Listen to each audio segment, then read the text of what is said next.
آج کے ہمارے درس کا آغاز 30ویں پارے سے ہوگا۔ 30ویں پارے کی ابتدا میں اللہ جل جلالہ نے قیامت کے متعلق کفار مکہ کے استہزاء کا تذکرہ فرمایا ہے۔ حضرت عبداللہ ابن عباس رضی اللہ تعالی عنہما فرماتے ہیں کہ جب ابتدا میں قرآن کریم کا نزول شروع ہوا اور اس میں جا بجا اللہ جل جلالہ نے قیامت کا تذکرہ فرمایا اور بتلایا کہ ایک دن ایسا آنے والا ہے جس دن یہ دنیا کا سارا نظام ختم ہو جائے گا اور پھر اس کے بعد میدان محشر میں دوبارہ پیشی ہوگی اور تمام اعمال حسنہ اعمال سیئہ اچھے اور برے ہر عمل کا حساب ہوگا۔ پھر یا تو ہمیشہ ہمیشہ کے لیے جنت کا فیصلہ ہوگا یا کافروں کے لیے ہمیشہ ہمیشہ کے عذاب اور جہنم کا فیصلہ ہوگا۔ تو حضور پاک صلی اللہ علیہ وسلم جب قیامت کا تذکرہ فرماتے تو کفار مکہ ایمان والوں کا اور قیامت کا مذاق اڑاتے کہ یہ جو ایمان والے بار بار قیامت کا تذکرہ کرتے ہیں کہ قیامت آئے گی قیامت آئے گی، تو یہ قیامت کب آئے گی، آتی کیوں نہیں، اتنی دیر کیوں ہو گئی، تو گویا کہ قیامت کا مذاق اڑاتے تھے۔ اللہ تعالیٰ نے اس پارے کی ابتدا میں ان کی اس عادت بد کا تذکرہ فرماتے ہوئے وعید کو ذکر فرمایا۔ عَمَّ يَتَسَاءَلُونَ، ان کو پتا ہے کہ یہ کس کے بارے میں بار بار پوچھتے ہیں، عن النبأ العظیم، بڑی خبر کے بارے میں، الذی ہم فیہ مختلفون، جس بارے میں یہ اختلاف کر رہے ہیں، کلا سیعلمون، ہرگز نہیں، ان قریب یہ جان لیں گے، ثم کلا سیعلمون، پھر ہرگز نہیں ان قریب یہ جان لیں گے، انہیں پتہ چلے گا کہ قیامت کی ہولناکی کیا ہے، قیامت کی اہمیت کیا ہے، قیامت کسے کہتے ہیں۔ الم نجعل الارض مہادا، اللہ نے اپنی قدرت کی چند نشانیوں کا تذکرہ فرمایا، کیا ہم نے زمین کو بچھونا نہیں بنایا، ہم نے پہاڑوں کو میخیں بنایا کہ زمین اضطراب سے رک گئی، ہم نے تمہیں جوڑے جوڑے بنایا، نیند کو بنایا آرام کے لیے جس سے تم سکون حاصل کرتے ہو، رات کو چھپانے کی چیز بنایا، دن کو کمانے کے لیے بنایا، تمہارے اوپر 7 مضبوط آسمان بنائے اور تپش اور روشنی کے لیے دن کو سورج بنایا، اور آسمان اور بادلوں سے اللہ نے بارش کی صورت میں پانی اتارا، جب وہ پانی زمین پر گرا تو زمین میں وہ جذب ہوا، اس سے مختلف قسم کے غلے، اناج اور گھنے باغات پیدا ہوئے۔ یہ ساری چیزیں اور یہ ساری چیزیں اللہ کی قدرت کی نشانیاں ہیں، جو اللہ ان چیزوں کو وجود دینے کی قدرت رکھتا ہے، وہی اللہ ان یوم الفصل، ایک دن ایسا آنے والا ہے جس دن کو فیصلے کا دن کہتے ہیں۔ اللہ تعالی ہر ایک کے درمیان فیصلہ فرما دیں گے۔ یہ دنیا کی زندگی ہے جہاں یہاں فرما بردار اور نافرمان ایک جیسے رہتے ہیں، ایک جیسا کھاتے پیتے ہیں، ایک جیسے معاشرے اور گھروں میں رہتے ہیں، لیکن قیامت کے دن ایسا نہیں ہوگا۔ اعلان ہوگا وَامْتَازُوا الْيَوْمَ أَيُّهَا الْمُجْرِمُونَ، اے مجرموں آج جدا جدا ہو جاؤ۔ ام نجعل الذین آمنوا وعملوا الصالحات کالمفسدین فی الارض ام نجعل المتقین کالفجار۔ اللہ فرماتے ہیں کیا ہم دنیا میں ایمان لانے والے اور اچھے عمل کرنے والے اور دوسری طرف دنیا میں فساد مچانے والے دونوں کو برابر کر دیں گے؟ ایسا نہیں ہوگا۔ کیا ہم دنیا میں تقوی کی زندگی اختیار کرنے والے اور اللہ کی نافرمانی میں زندگی بسر کرنے والے ہم ہم انہیں ایک جگہ رکھیں گے، ایسا نہیں ہوگا۔ یہ دنیا ہے جہاں یہ عمل کا جہان ہے، آخرت وہ حساب اور دار الجزا ہے، جزا کا جہان ہے۔ جب جنتی جنت میں جائیں گے اور جہنمی جہنم میں جائیں گے، فرمایا کہ جہنم کانت مرصادا، جہنم ان کافروں اور نافرمانوں کی گھات میں ہے، للطاغین مآبا، جہنم سرکش لوگوں کا ٹھکانہ ہے، لابسین فیہا احقابا، ہمیشہ کی زندگی اس میں رہیں گے، اس سے بڑی سزا کوئی نہیں۔ حضور پاک صلی اللہ علیہ وسلم نے فرمایا کہ اگر جہنمیوں سے یہ کہہ دیا جائے، اگر جہنمیوں سے یہ کہہ دیا جائے کہ دنیا میں جتنے پتھر اور کنکریاں ہیں اتنی مقدار تم جہنم میں رہو گے، پھر تمہیں جہنم سے نکال دیا جائے گا، تو وہ اس پر بھی خوش ہو جائیں گے کہ چلو کسی نہ کسی دن تو جہنم سے نکلنا ہوگا، یعنی اس عذاب کو دیکھ کر انہیں اتنا بڑا عذاب سہنا آسان ہو جائے گا، لیکن پھر بھی وہ جہنم سے نکل نہیں سکے۔ اسی طرح فرمایا اگر جنتیوں سے یہ کہہ دیا جائے جب وہ جنت کے مزے میں ہوں گے کہ دنیا میں جتنے پتھر اور کنکریاں ہیں تم نے اتنے دن جنت میں رہنا ہے، پھر تمہیں یہاں سے نکال دیا جائے گا، فرمایا حضور پاک صلی اللہ علیہ وسلم نے تو جنتی غم زدہ ہو جائے، لیکن ایسا نہیں، یہ سمجھانے کے لیے بتلایا کہ جہنمی ہمیشہ کی جہنم میں کافر، اور جنتی خالدین فیہا ابدا، وہ بھی اس میں ہمیشہ رہیں گے۔ پھر جہنمیوں کے عذاب کی کیفیت کیا ہوگی؟ لا یذوقون فیہا بردن، ٹھنڈک نام کی کوئی چیز نہیں ہوگی، ٹھنڈک نام کی کوئی چیز نہیں، ولا شرابا، پینے کو کچھ نہیں ملے گا، کیا ملے گا پینے کو؟ حمیما وغساقا، حمیما وغساقا، خون، جہنمیوں کا خون اور پیپ وہ پینے کو ملے گا، جزاء وفاقا، اللہ فرمائیں گے یہ بدلہ ہے، دنیا میں منمانی کی زندگی گزاری، آج یہ تمہیں اس کا بدلہ مل رہا ہے۔ دنیا میں کیسی زندگی گزارتے تھے؟ لا یرجون حسابا، حساب کی امید ہی نہیں، مرضی اور منمانی کی زندگی، اللہ کی آیات آتی، آیات کو جھٹلاتے تھے۔ کل شیء احصیناہ کتابا، ہر چھوٹا بڑا عمل نامہ اعمال میں محفوظ ہے۔ سب سے بڑی سزا فذوقوا، چکھو اس عذاب کو، لن نزیدکم الا عذابا، ہر گزرتے دن کے ساتھ عذاب کی شدت میں اضافہ ہوگا۔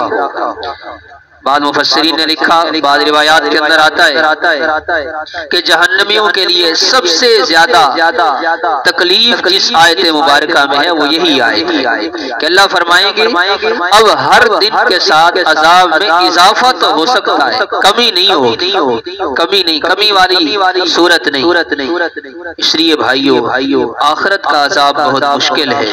حضور پاک صلی اللہ علیہ وسلم نے فرمایا جہنمیوں کو پینے کے لیے کھولتا ہوا پانی دیا جائے گا، اور پانی کے اندر شدت اتنی ہوگی، بھاپ اتنی تیز ہوگی، حتی تبلغ وسطن، کہ اوپر کا جو ہونٹ ہے وہ سر کے کنارے تک پہنچے گا، اور بعد نے کہا کہ سر کے درمیان تک پہنچے گا، کھال اتر کر وہ ایڑیوں میں گر پڑے، جسے کپڑا اتارتا ہے بندہ ایڑیوں میں گرتا ہے، ایسے جسم کی کھال اتر کر ایڑیوں میں گر پڑے گی، اور پیاس کی شدت ہوگی، تمنا کریں گے کہ بارش ہو جائے، بادل آئیں گے تو یہ جہنمی خوش ہو جائیں گے کہ چلو پینے کو تو کچھ ملا نہیں، اب بارش برسے گی، کچھ گزارا ہو جائے گا، تو اس بادل سے پانی کی شکل میں بارش نہیں برسے گی، سانپ اور بچھو برسے گی۔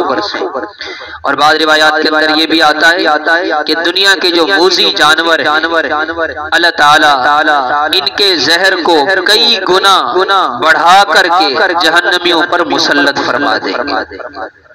تو آخرت کا عذاب بڑا مشکل ہے۔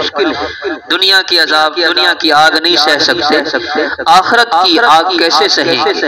جیسے عرض کیا امام زین العابدین رحمت اللہ علیہ نماز پڑھ رہے تھے، گھر میں آگ لگ گئی، گھر میں آگ لگ گئی، نماز پڑھتے رہے، نماز سے فارغ ہوئے، گھر والوں نے بتایا کہ گھر میں آگ لگ گئی اور آپ کو پتہ ہی نہیں، آپ اپنی نماز میں مشغول رہے۔ تو بڑا خوبصورت جملہ ارشاد فرمایا آخرت کی عذاب، آخرت کی آگ نے دنیا کی آگ سے غافل رکھا، آخرت کی آگ نے دنیا کی آگ سے مجھے غافل رکھا۔ جب آخرت کی آگ سامنے تھی تو دنیا کی آگ کا پتہ ہی نہیں چلا۔ ایسی نمازیں ہوں، ایسا آخرت کا اور جہنم کا خوف اپنے دل میں ہو۔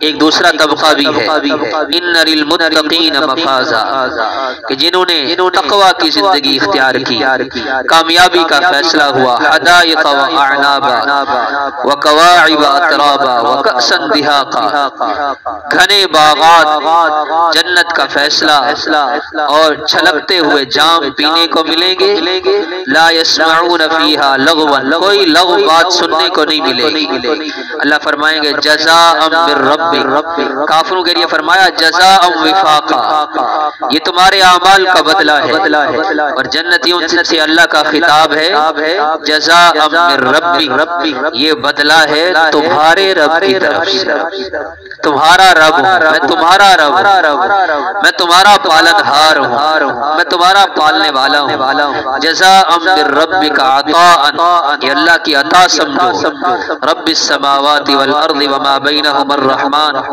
جو آسمانوں اور زمین کا رب ہے اللہ جل جلالہ۔ پھر اعلان فرمائیں گے جانور بھی مٹی ہو جائیں گے، جب کافر دیکھیں گے کہ جانوروں کو بدلہ مل گیا۔ روایات کے اندر آتا ہے ایک سینگ والی بکری نے بے سینگ بکری کو اگر سینگ مارا ہوگا تو ان کا بھی آپس میں بدلہ دیا جائے گا اور پھر وہ مٹی ہو کر ختم ہو جائیں گے۔ فرمایا کہ جب کافر دیکھیں گے کہ جانور مٹی ہو گئے، بس ختم، معاملہ ختم، تو یہ کافر تمنا کرے گا یا لیتنی، یقول الکافر، کافر کہے گا یا لیتنی کنت ترابا، کاش میں بھی اس جانور کی طرح مٹی ہو جاتا، لیکن ایسا نہیں ہوگا۔ ہر آنے والے دن کے ساتھ عذاب میں اضافہ ہوگا۔ بھائیو یہ رمضان المبارک اللہ نے اس لیے دیا ہے کہ اللہ نے جہنم کے دروازے بند کر دیے، جنت کے دروازے کھل گئے۔ اللہ سے جنت مانگنا، جہنم سے پناہ مانگنا، اللہ جل جلالہ کو رضامندی کی رضا والے کام کرنا۔ انسانی زندگی گزارنے کے دو طریقے سورہ نازعات میں ان طریقوں کو بیان کیا۔ برزت الجحیم لمن یرا فاما من طغى، ایک طریقہ سرکشی کی زندگی گزارنا، من چاہی زندگی گزارنے والا طریقہ، آثر الحیات الدنیا، دنیا کو ترجیح دینا۔ سرکش آدمی یعنی جہنمیوں کی دو علامات، ایک زندگی سرکشی اور نافرمانی والی، اور دوسرا جہنمیوں کے اندر پایا جانے والا عیب کہ انہوں نے دنیا کی زندگی کو آخرت کی زندگی پر ترجیح دی۔ اگر اب دیکھا جائے تو ہم میں سے بہت سے اس دوسرے عیب میں پائے جاتے ہیں کہ ہم دنیا کو ترجیح دیتے ہیں اور آخرت کی زندگی کو، آخرت کی آسانیوں کو چھوڑ دیتے، دنیا کی آسانیاں تلاش کرتے ہیں اور آخرت کی ہمیشہ کی آسانی چھوڑ دیتے۔ تو ایسے لوگ جو اللہ کے نافرمان ہوئے اور دنیا کی زندگی کو آخرت پر ترجیح دی، ان الجحیم ہی المأوی، جہنم ان کا ٹھکانہ ہے۔ اور دوسرا طبقہ زندگی گزارنے کا دوسرا طریقہ، اما من خاف مقام ربہ، جو اپنے رب کے سامنے کھڑا ہونے سے ڈر گیا اور اس نے اپنے نفس کو خواہشات سے روک لیا، یہ دو صفات جس میں ہوئی، جنت اس کا ٹھکانہ ہوگا۔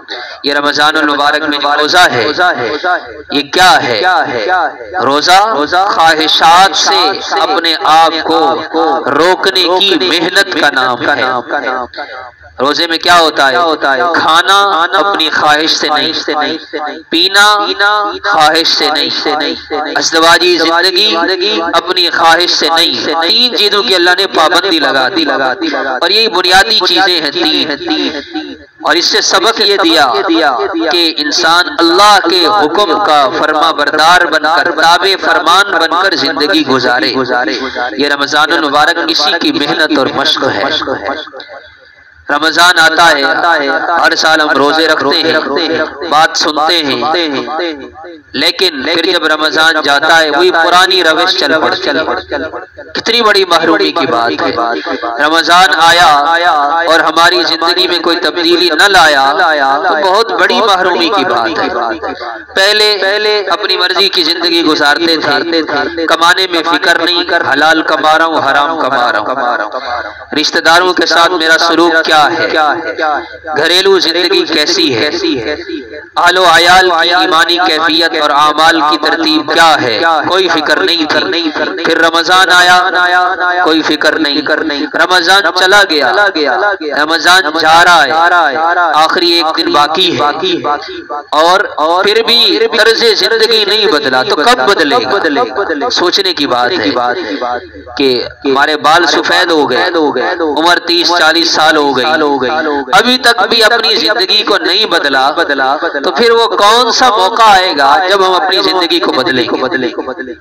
فرمایا کہ جب یہ جائیں گے آخرت میں پوچھا جائے گا کم لبثتم فی الارض عدد سنین، بتاؤ دنیا کی زندگی میں کتنے سال رہے، تو کیا کہیں گے؟ لبثنا یوما او بعض یوم، دنیا کی زندگی میں ایک دن یا پورا دن کا بھی کچھ حصہ، یہ ہے ہماری 60-70 سالہ زندگی، جسے ہم کیا کہیں گے آخرت میں؟ ایک دن یا آدھا دن۔ ایک دن اگر کھانا نہ ملے تو بندہ صبح سے لے کر شام تک بھوکا رہ لیتا، وہ کہتا ہے ایک دن ہی ہے نا، روزہ لگ گیا 12 بج گئے، وہ کہتا ہے چلو آدھا دن گزر گیا، آدھا دن باقی ہے، مشقت برداشت کر لو، کچھ نہیں ہوتا۔ تو یہ 60-70 سالہ زندگی، آخرت میں ہم کیا کہیں گے؟ ایک دن ہے، یا ایک دن کا بھی کچھ حصہ۔ اور بعض یوں بھی کہیں گے کأنہم یوم یرونہا، جب وہ دیکھیں گے آخرت کی زندگی تو کہیں گے لم یلبثوا الا عشیۃ او ضحاہا، کہ ہم تو بس دنیا میں اتنا وقت گزارا جیسے ایک شام ہوتی، ایک شام او ضحاہا، یا صبح سے لے کر چاش تک کا وقت، 2 سے 4 گھنٹے، بس اتنی زندگی تھی ہماری دنیا کی۔ اس لیے بھائیو صبح ہوتی ہے، شام ہوتی ہے، زندگی یوں ہی تمام ہوتی ہے۔ تو اپنی زندگی کو بدلیں، اپنی فکر کریں، اپنی اولادوں کی فکر کرتے ہیں۔ شومی قسمت یہ ہے کہ ہمارے لیے سب کی فکر کرنے کا وقت ہوتا ہے۔ حکومتوں پر تبصرے کرنے ہوں ہمارے پاس وقت موجود ہے، کسی دوسرے کی اصلاح کرنی ہو ہمارے پاس بڑا وقت ہے، کسی دوسرے کو سمجھانا ہو میرے پاس بڑا وقت ہے، نہیں ہے تو صرف اپنی ذات کے لیے نہیں۔ صبح گھر سے نکلا اور رات گئے گھر واپس آیا، سارا دن کماتا رہا، کس کے لیے؟ اولاد کے لیے، بیوی بچوں کے لیے، ان کی فکر تو کی ہے، لیکن میرے اعمال کس حد تک ہیں، میری نماز کی کیا کیفیت ہے، میری تلاوت کی کیا کیفیت ہے، اس کی فکر نہیں۔ تو فکر پیدا کرنا، اپنی زندگی کو بدلنا۔ ایک وقت ایسا آنے والا ہے کہ انسان کی زندگی ختم ہو جائے گی۔ سورہ عبس کی ابتدا میں مشہور واقعہ آپ حضرات سنتے رہتے ہیں، تو اس میں اللہ جل جلالہ نے 3 آیات میں انسان کی پوری زندگی کا خلاصہ بتا دیا۔ اب سنیے، اللہ فرماتے ہیں من ای شیء خلق، کس سے پیدا کیا ہے تمہیں؟ من نطفۃ، ایک نطفے سے تمہیں پیدا کیا۔ اب انسان کی ابتدا ہو رہی ہے، 3 جملوں میں معاملہ ختم۔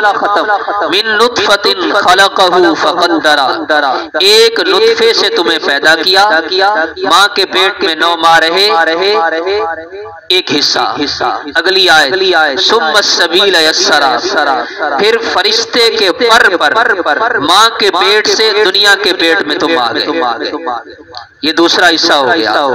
تیسری آیت ثم اماتہ فاقبرہ، بھئی یہاں زندگی گزاری، موت آئی اور تم قبر میں چلے گئے۔ یہ تین آیتیں اور ہماری ابتدا سے لے کر موت تک کی ساری زندگی اس میں آ گئی۔ ثم اذا شاء انشرہ، پھر ایک وقت آئے گا تم دوبارہ اٹھائے جاؤ گے، پھر اللہ تعالیٰ تمہارے اعمال کا تم سے حساب لیں۔ تو بھئی اتنی مختصر سی زندگی کے لیے کتنی دوڑ دھوپ کرتے ہیں، آخرت کی جو ہمیشہ کی زندگی ہے اس کے لیے کتنی محنت کی، دنیا میں جتنا رہنا ہے اس کے لیے ہم نے کتنی محنت کر لی، اور آخرت میں جتنا رہنا ہے اس کے لیے کتنی محنت کی ہے۔ ذرا سوچیں، حاسبوا قبل ان تحاسبوا، اپنا پہلے حساب کر لو اس سے پہلے کہ اللہ تمہارا حساب لے۔ اقترب للناس حسابهم، اللہ نے 14 صدیاں پہلے کہہ دیا لوگوں تمہارے حساب کا وقت قریب آ گیا ہے، اور ابھی تک تم غفلت میں ہو، کتنے 100 سال گزر گئے اور ہم ابھی بھی آس لگائے بیٹھے ہیں، ابھی تو بہت وقت باقی ہے۔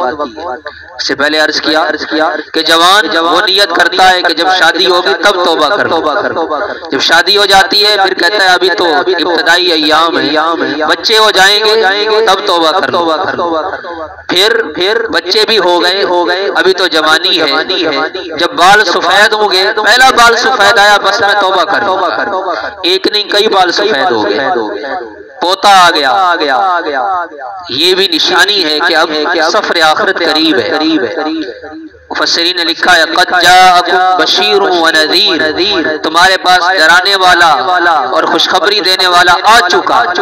بشیر اور نذیر سے مراد ایک تو نبی کریم صلی اللہ علیہ وسلم کی ذات عالی، اللہ نے آپ کو بشیر اور نذیر بنایا، اور بعض مفسرین نے لکھا ہے کہ بشیر اور نذیر جہاں آپ صلی اللہ علیہ وسلم ہیں وہاں سفید بال بھی بشیر اور نذیر ہیں، یہ نذیر ہے، سفید بال کا آنا یہ نشانی ہے کہ اب سفر آخرت قریب ہے۔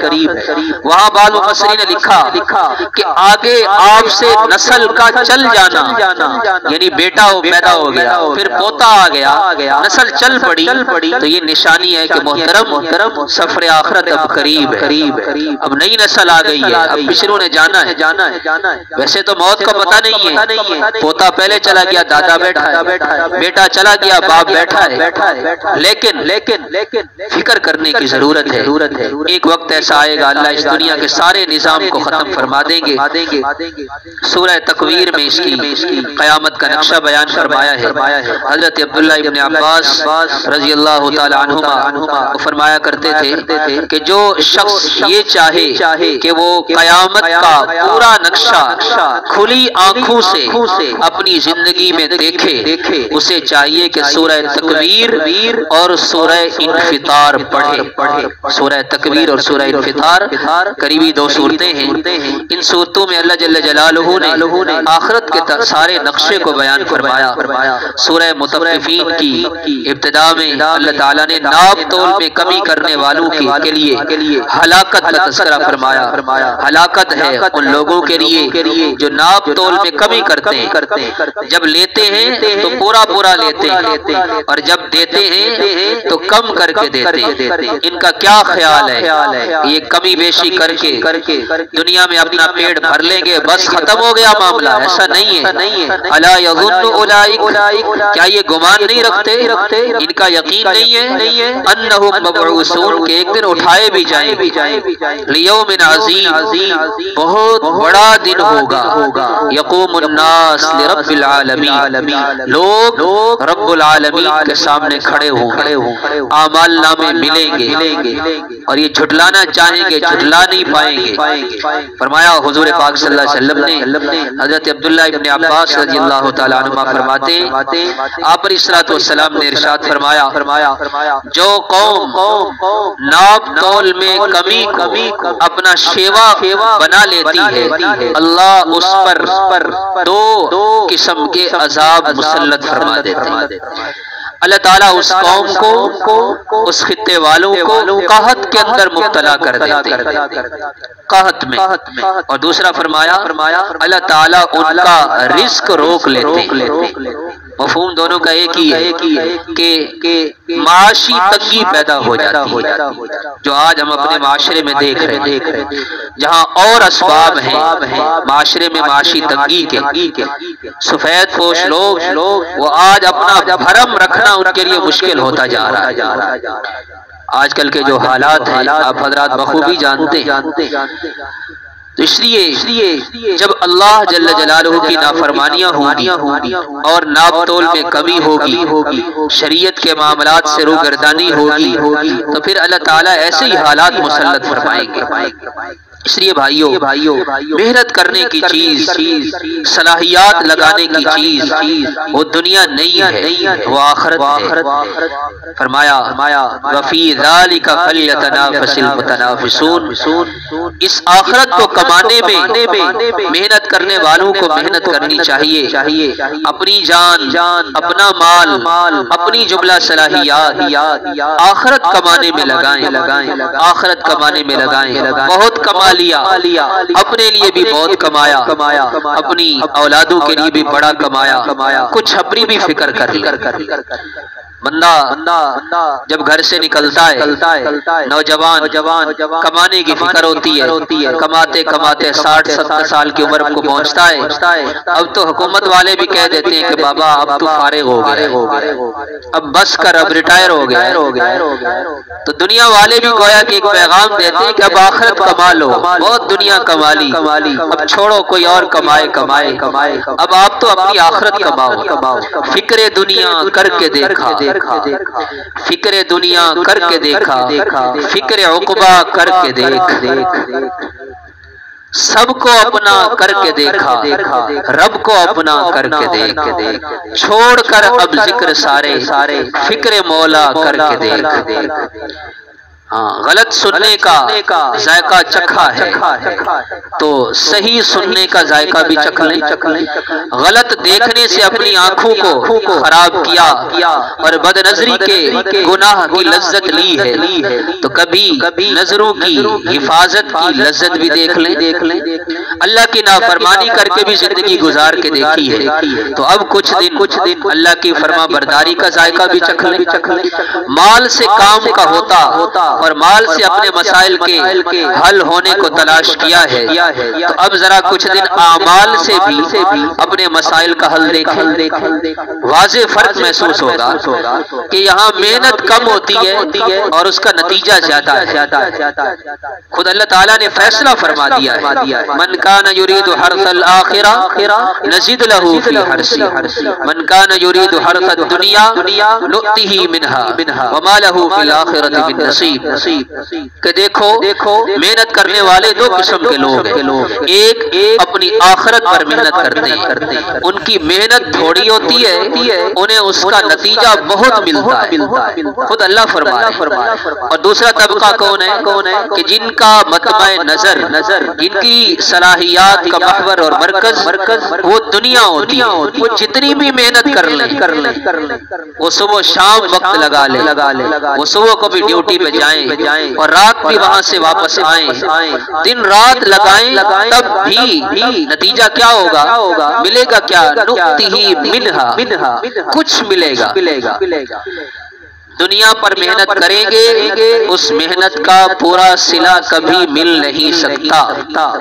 آخرت پر محنت کریں گے، جتنی محنت کریں گے اس سے دگنا اجر اللہ عطا فرمائے گا۔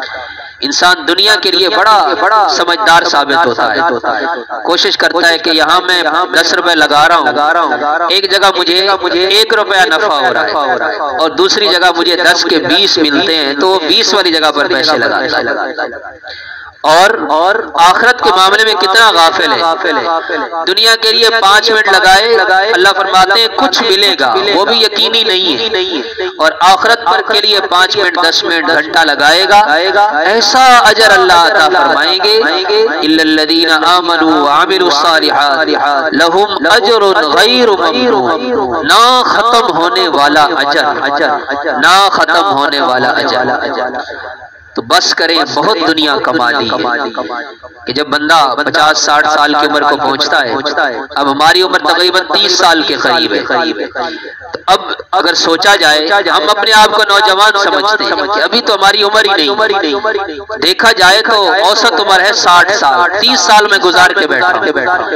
اب جو ہر آنے والا دن ہے وہ تو قبر کے قریب کرتا جا رہا ہے، اوسط عمر 60 سال، تو جس کی 40 سال عمر ہے تو اس کے 20 سال رہ گئے اگر اوسط کو دیکھا جائے، ورنہ تو موت کا پتہ نہیں۔ پھر ایک وقت ایسا آتا ہے کہ نادرا والے بھی وہ میرے آئی ڈی کارڈ پر، شناختی کارڈ پر لکھ دیتے ہیں کہ تا حیات، ایک عمر کا ایک حصہ ایسا آتا ہے وہ لکھ دیتے ہیں تا حیات، یعنی وہ بھی کہہ دیتے ہیں کہ اب بابا جی اب قبر کی تیاری کرو، اب آخرت کی تیاری، بس بہت کر لی، دنیا کما لی، اور بابا جی بزرگ میں دنیا کمانے کی فکر میں لگا ہوں، ابھی تو 30 سال عمر گزری، ابھی تو بہت پڑا ہے۔